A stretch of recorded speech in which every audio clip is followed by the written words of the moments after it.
Alors, dans cette leçon, on va tout simplement continuer un peu avec notre petite base de maison, ici notre petite maquette, mais cette fois on va essayer d'aller chercher des opérations un peu plus complexes que juste appeler des cubes et les déplacer dans la scène. Donc on va découvrir en fait un peu l'utilisation de ce Modeling Toolkit. Donc c'est une leçon qui est assez importante.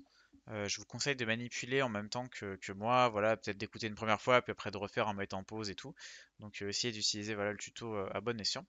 On va naviguer un petit peu dans ce menu. Donc pour mon propos, je vais créer ici un cube. Je vais lui donner un petit peu de forme. Et on va déjà découvrir bah, du coup l'outil Extrude qui est un peu quelque chose de basique en fait hein, dans les moteurs 3D. Donc pour l'utiliser, on va passer en mode face. Donc mode face, deux possibilités. Soit on va ici dans le Modeling Toolkit passer en mode par exemple Vertex, Edge, et du coup on a le mode face ici qu'on peut sélectionner. Soit on va bah, tout simplement faire clic droit sur notre objet. Et vous voyez que quand je fais clic droit, précise bien voilà, en ayant l'objet, que je peux passer en mode vertex, face, multi, edge, etc. Donc ici le mode face, tac, je peux l'activer et du coup après je peux sélectionner les faces. Donc là je vais sélectionner une de mes faces et je vais venir ici cliquer sur extrude. Ok. Donc alors juste manipuler doucement, c'est-à-dire cliquez pas dans tous les sens, cliquez juste une fois avec votre clic gauche sur extrude. Tac. Vous avez ce menu qui s'ouvre. Donc là, cliquez pas dans le vide et tout, restez ici. Et vous avez du coup ben, des contrôleurs ici sur votre géométrie, donc qui sont en fait les contrôleurs de l'extrude. Vous pouvez par exemple prendre la flèche ici et tirer, mais c'est pas exactement ce que je vais vouloir faire. Vous avez un petit symbole ici, on va comprendre un peu à quoi il sert un peu après. Mais vous avez surtout ici des paramètres. Vous voyez, je fais clic gauche dessus et vous voyez, il s'allume en jaune en fait. Donc quand le paramètre il est highlight en jaune, ça veut dire que je suis actif dessus. Donc là par exemple, vous voyez quand j'ai ma molette, en fait pas ma molette mais ma souris sur Thickness, bah, je peux tout simplement faire clic gauche et aller de gauche à droite et vous voyez que ça va plus ou moins tirer la matière. Donc il faut faire attention quand vous manipulez Extrude à pas vous retrouver avec des anomalies comme ça, d'accord? Donc utilisez l'outil avec parcimonie. Donc ici je vais pousser un peu en Thickness. Vous voyez que je vais tout simplement sortir une forme, ce qui a pour effet du coup de créer de nouvelles faces. Parce que ces faces avant elles n'existaient pas. Avant il n'y avait que cette face là qui est toujours sélectionnée. Mais les quatre faces là qui sont sur le côté, elles n'existaient pas, elles sont nouvelles. Donc ça c'est la première option vraiment de l'extrude. On pourrait par exemple aussi extruder, hop, et juste tirer avec la flèche, ça marche aussi. Vous voyez là j'ai pas touché Thickness. Vous voyez ici ça modifie le local translate Z. Donc c'est quelque chose de différent. C'est pas exactement la même chose, d'accord? Donc c'est pas équivalent à ça. On peut juste extruder sur place, puis faire W, puis après tirer la face. Mais ça, je vous le déconseille dans un premier temps parce que le problème c'est que souvent, en fait, une erreur que font beaucoup de débutants, et s'il vous plaît, soyez vigilants avec ça, c'est qu'en fait, ils créent des extrudes, et comme après ils désélectionnent, par exemple, ils vont cliquer dans le vide, clic gauche, en fait, là, ils pensent que l'extrude, elle s'est pas faite, et du coup, ils vont revenir et ils vont refaire extrude. Sauf que là, en fait, vous voyez, si je sélectionne ma face et que je la tire, en fait, l'extrude, elle a été faite, elle existe. C'est juste que les faces, elles sont toutes repliées les unes sur les autres. Donc ça, faites vraiment attention parce que ça peut vous poser des problèmes quand vous modélisez. Donc on va recliquer sur Extrude et on va voir un petit peu les autres options. Par exemple, là, vous voyez, on a une option qui s'appelle Offset. Donc Offset, vous voyez, quand on va l'activer, donc je fais clic gauche et je le fais glisser. En fait, ça nous crée une face, mais cette fois-ci à l'intérieur. C'est-à-dire on n'a pas poussé. Alors on peut combiner les deux, il n'y a pas de problème. Vous voyez, je combine thickness avec offset. Ça fait une forme un peu comme ça de trapèze. Euh, mais du coup, c'est juste une autre méthode. Et ça, c'est assez utilisé quand même pour faire des faces intérieures. Par exemple, derrière, on va recaler une extrude. Donc là, j'ai mon extrude. Je reclique sur extrude, donc ça refait une extrude. Cette fois-ci, par exemple, je pousse vers l'intérieur. Donc en fait, on a fait un rebord quoi.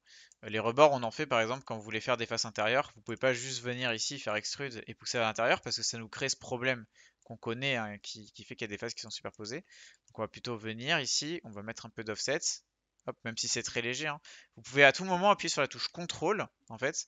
Et contrôle en fait, vous allez avoir un contrôle beaucoup plus fin sur l'opération. Mais là, là, je fais juste le clic gauche de la souris, c'est hyper brutal.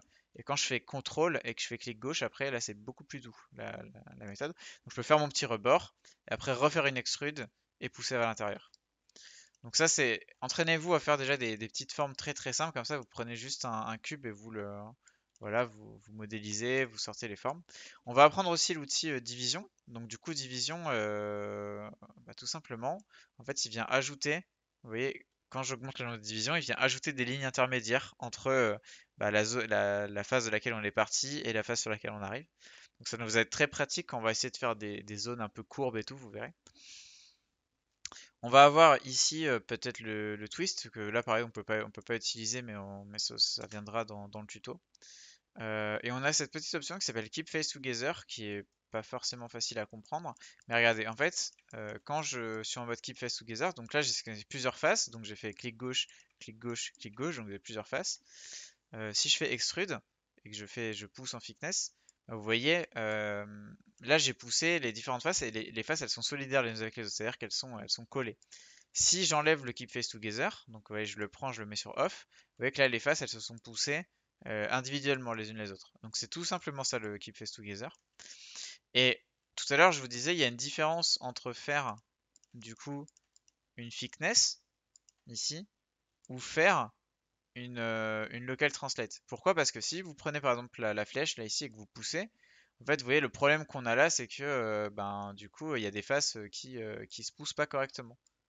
Ici c'est vous voyez, j'ai pas le même résultat si je pousse ça ou si juste je pousse de la thickness. Vous voyez, le résultat là, il est pas très. Enfin, il y a des phases, enfin, il y a des côtés qui se poussent plus les uns que les autres, alors qu'en thickness, c'est vraiment bien aligné, bien droit. Donc faites la différence entre ces outils parce qu'elle existe, parce qu'elle est importante. De manière plus avancée, on verra qu'en fait, sur l'outil Extrude ici, on a un sous-menu. Vous voyez ici, il y a trois petites barres horizontales, et quand on clique dessus, on a un menu avec plein d'autres paramètres qu'on peut ajouter en fait à la liste de notre menu Extrude. Mais ça, on le découvrira à une autre occasion. Donc ça, c'est l'outil Extrude. Mais je vous ai dit que je vous introduisais le Modeling Toolkit, donc on va un petit peu continuer. Et on va voir un deuxième outil dans le Modeling Toolkit qui est très utile, et c'est l'outil Bevel. Donc Bevel, qu'est-ce que ça fait? Bah, je vais prendre une autre box pour un peu vous montrer. Celle-là, on va la supprimer. Tac. Eh bien, je vais prendre mon cube et je vais cliquer sur Bevel. Vous allez voir qu'en fait, quand je clique sur Bevel, eh bien, ça me biseaute un petit peu les angles. Donc ça, c'est extrêmement important, c'est extrêmement utilisé. Parce qu'en fait, par exemple, quand vous allez avoir des scènes comme ça, et même qui sont très simples, vous voyez là, les poteaux, par exemple, ils sont en angle droit. Donc on a vraiment un angle à 90 degrés. Mais ça, dans la réalité, ça n'existe pas vraiment. C'est-à-dire qu'on a envie, quand on fera un peu de rendu et de lumière, on a envie vraiment que la lumière, elle vienne se déposer correctement en fait sur les faces. Et qu'ici, du coup, on ait un petit biseau ou un petit rebord pour justement absorber cette lumière. Donc, pour avoir ça, on va tout simplement ici bah, cliquer notre poteau et faire un bevel. Et comme ça, on va lui ajouter en fait de là un peu de, bah, on va le façonner un peu mieux en fait. Donc, quand on a comme ça un objet qui est très complexe, par exemple, voilà, j'ai beaucoup d'objets les uns avec les autres. D'ailleurs, on peut voir que j'ai des petites erreurs. Là, vous voyez, on a un truc interdit. On s'est dit que on n'avait pas le droit d'avoir des faces qui se superposaient. Et donc là, on en a quelques-unes ici. Donc on va les corriger. On va passer en mode face. On va double-cliquer. Shift, double-cliquer. On va juste décaler un petit peu pour justement abolir un peu le problème parce que ça peut un petit peu nous ennuyer. Hop.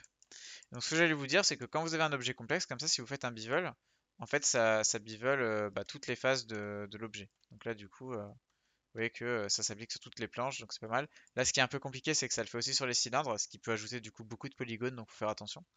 Mais bon, là, dans l'exemple, en fait, je m'en fiche un petit peu, donc je vais le faire. Donc là, c'est pareil, hein, je remontre encore une énième fois, mais bevel, j'ai la table. Alors, comme pour l'extrude, quand vous cliquez ici sur les options du bevel, il y en a un petit peu moins, vous avez quand même la possibilité d'avoir des différentes options que je vous incite tout simplement à essayer en fait. La 3D c'est quelque chose qui est très empirique, c'est-à-dire qu'on apprend en faisant, hein, c'est un forgeron qu'on devient forgeron.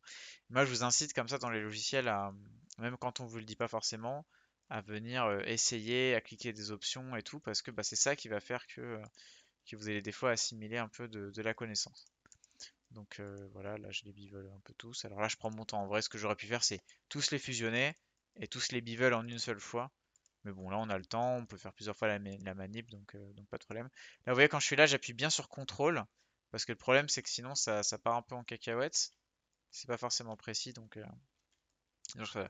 Donc déjà, avec Extrude et Bevel, on a un petit peu un champ des possibles qui s'ouvre à nous, quoi, par rapport à tout à l'heure.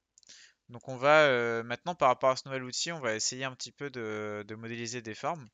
Mais ça va être du coup dans la prochaine leçon. Là, c'était vraiment un peu une introduction au Modeling Toolkit et à la modélisation peut-être un peu plus avancée.